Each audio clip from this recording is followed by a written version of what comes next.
Imposter syndrome is the persistent feeling of being inadequate or unqualified despite clear evidence of your competence.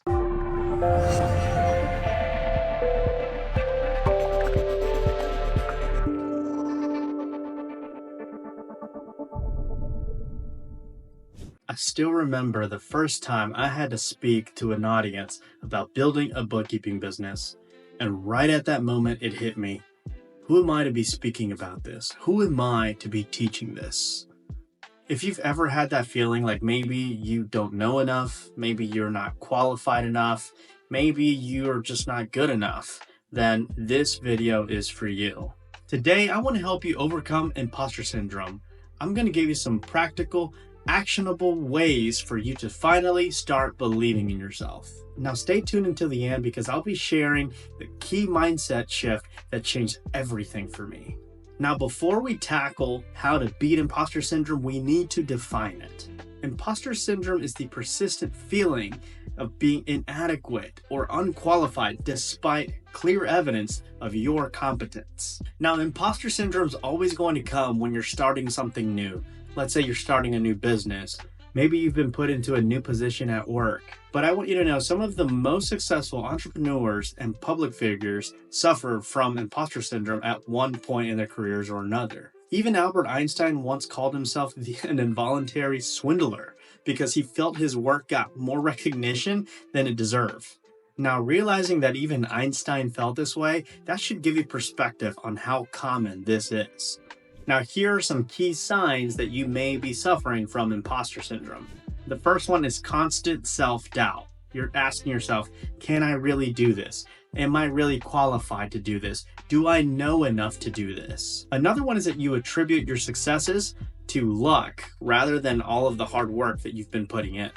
Or do you ever have so much fear of failure that you avoid opportunities that could really grow?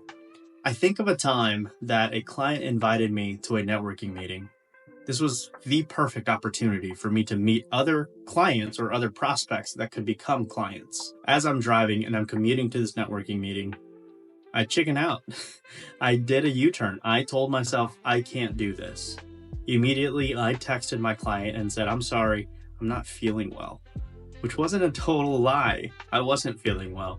And the symptom was imposter syndrome. But I was so scared about that because I thought I was just going to bomb. And all it was in the end was a networking meeting. It was just a matter of going and hanging out with business owners, asking them what they're doing, telling them what I do, and maybe just, get to know each other. I let imposter syndrome beat me so bad that I was scared of a small little dinner with a bunch of other business owners. Another sign that you may suffer from imposter syndrome is that you overwork yourself to the point where you're trying to reach perfection. You're never going to reach it. And by trying to reach that perfection, you delay the inevitable. To use me as an example, I much rather would stay at home and work on my website than actually go in there into a networking meeting and meet with or new potential clients. Now, as I listed these signs, is there any of these that you thought, hey, this is me, this is something that I can relate to? Because awareness is the first step to change. Now, I'm going to give you 5 practical strategies for you to overcome that imposter syndrome. Number 1, reframe negative thoughts. Replace all of those doubts into powerful affirmations. Instead of saying, I don't know what I'm doing, say to yourself, I'm learning, I'm growing, I am capable of figuring this out. And this is something that you want to always reinforce. You want to consistently be telling yourself this. You end up becoming what you tell yourself you are. And this inner dialogue that we have with ourselves ends up dramatically shaping and building who we are and building our confidence, or sometimes that lack of confidence. Number 2, just accept that mistakes are part of growth. So knowing that, hey, you're going to make mistakes. And that kind of goes back to what I talked about perfectionism. When you're trying to reach this abstract thing called perfection, you know that you'll never reach it. And so what you're doing in reality is you're delaying the inevitable. And so what you should be doing is just accept the fact that you're going to make mistakes. And that's okay. Those are learning curves. Those are ways that we learn. Perfection is never the goal. Progress is. Now, an example I can give you as a bookkeeper, I'm always making mistakes with journal entries. Although I know my debits and credits, sometimes I'm in a rush and I'll debit the wrong account and I'll credit the opposite account. And what I need to do is reverse it. And I realize I make this mistake when I run a balance sheet or I run a report, and instead of fixing an error, I end up doubling that error. So knowing that, hey, there's not a lot of mistakes that we can't go back and fix. And so just having that inner dialogue with yourself, telling yourself that there are not a lot of mistakes that you can't fix. And instead of telling yourself, I'm not ready until I reach perfection, is not the way to go. Instead, accepting that those mistakes are going to happen. And when they do, we're going to learn from them, we're going to fix them, and we're going to move forward. Now, every time you make a mistake, you do want to ask yourself, what did I learn from this? How can I make sure that this doesn't happen again? The third strategy I want to give is to keep an achievement log. Now, this can look a bunch of different ways. So what I like to do is have a checklist. There's plenty of software that you can use that gives you a checklist on your day-to-day. And every time that you complete something, you can check it off, and it gives you that little bit of endorphin that says, hey, you got something done today. However, for me, I need something a little bit more than that. I have actually, right here to my left, I have a whiteboard with my tasks that are due now and some that are due later. I love the idea of having something handwritten and being able to check it off. So for me, that is my achievement log. Now for you, you could either use software, you can use a whiteboard like I used, or you can actually have a journal, like I said. Now, a journal would be really great for you to be able to go back and look at all of your prior achievements, and so that you can celebrate yourself. What I'm trying to get at here is that you need to celebrate those small wins. If you have a goal to reach within 5 years, 1 year, or even 3 months, that's still too far. To have to wait even 3 months to celebrate yourself is too long. It's too long, and that just allows too much time for those negative thoughts to creep in.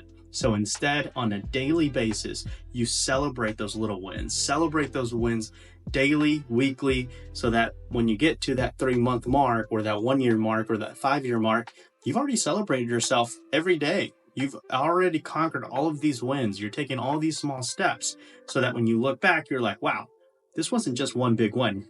This was a million little wins that got me to where I am now. And if you ever allow some of those negative thoughts to creep back in, if you do have a journal, it's a nice way to remind yourself that you're not an imposter. In fact, you belong here. You belong where you are. And you've won, you've made some wins already, and it's nice to go back to look at what those wins are. The fourth strategy is to find support and share your feelings. It's important to find your tribe. Find a group of people that you can talk to and tell them how you feel. It's great to be able to have a group of friends, a networking group, a group of colleagues that you can tell exactly how you feel every step of your journey. Whether, again, that's to start a business, start a new job, maybe learn a new language, whatever that new journey may look like for you, whatever those feelings are, you want to be able to express those feelings with somebody, and even better, to a few group of people. So I want to encourage you to join some supportive groups. So as members of bookkeepers.com, if you've purchased any of our courses, we have communities that we've built in for those courses. So what we've done is we've built these communities to help support each other and help in the growth. So what we end up seeing is we see students that have just taken that leap of faith by getting a course where they're learning a whole new skill. And what we've done is we have these students that have successful businesses already that can look back and say, hey, I was there. I can help you. I know exactly how you feel right now. And let me tell you, that feeling you have now, it's going to go away. It's going to get better. But once you get up to that next step, you're going to have a different feeling. It's still going to be a little bit of imposter syndrome, but now it's going to be imposter syndrome about a different subject or at a different level. So I want to encourage you to join a group of people that you can talk to, be open, and express exactly how you feel when you have those imposter syndrome feelings. For some, it might just be a Facebook group. For others, you may actually even consider having some kind of mentorship program that you purchase. And the fifth strategy is to take action despite the fear. Here at bookkeepers.com, we always recommend the book, Feel the Fear and Do It Anyway. There's going to be a learning curve, and with that learning curve comes experience. There comes new insights, new ways and new opportunities. Commit to taking one small actionable step today. Each small step that you take will help grow your confidence incrementally. Now, at the start of this video, I talked about how I felt like an imposter the first time that I stepped on stage and got to talk about building a bookkeeping business. And the first thing that came to my mind was, who am I to do this? And this is where I want to talk about that powerful mindset shift. Anytime that I hear that negative voice that tells me, who am I to do this? I tell myself, who am I not to do this? What better person to talk about building a bookkeeping business than somebody that has been through this? And in that same way, if you can relate to me that you felt some imposter syndrome at some point in your life, I want you to ask yourself that exact same question. Who am I not to do this? Your voice, your perspective, your experience matters. The truth is, no one has your unique blend of experience and insights. So to use the bookkeeping example, if you're looking to start a bookkeeping business, there are business owners looking for a bookkeeper with your experience, with your skills, and with your personality. And by you not taking that leap, not only are you robbing yourself from that incredible feat, but you're robbing a business owner from that perfect bookkeeper. So again, when you feel that imposter syndrome that asks you, who are you to do this? I want you to have that inner dialogue with yourself. And you might think you're a little crazy, but ask yourself that. Who am I not to do this? Now, there are a million different ways that people have overcome imposter syndrome. I'm curious to hear in the comments what strategies you've used in the past that have worked for you. Perhaps the 5 strategies in that mindset shift that I mentioned is not exactly what somebody's looking for, but your experience and that imposter syndrome that you had and what you did to overcome it might be exactly what somebody needs to read. So let's push each other to reach that next level. And if you are looking to start a bookkeeping business and maybe you've just felt a little bit of imposter syndrome, I'd encourage you to click the link in the description where there are going to be 3 free classes. These classes are going to tell you exactly what a bookkeeper does and to see if it's something that you really should push forward with. And I want to leave you with this message. Remember, imposter syndrome just means that you are pushing your boundaries. And you're not alone. We're all feeling the same way. And if you enjoyed this video and want to see more content like this, click that subscribe button, click that notification bell so that you can get notifications when we post more videos just like this one.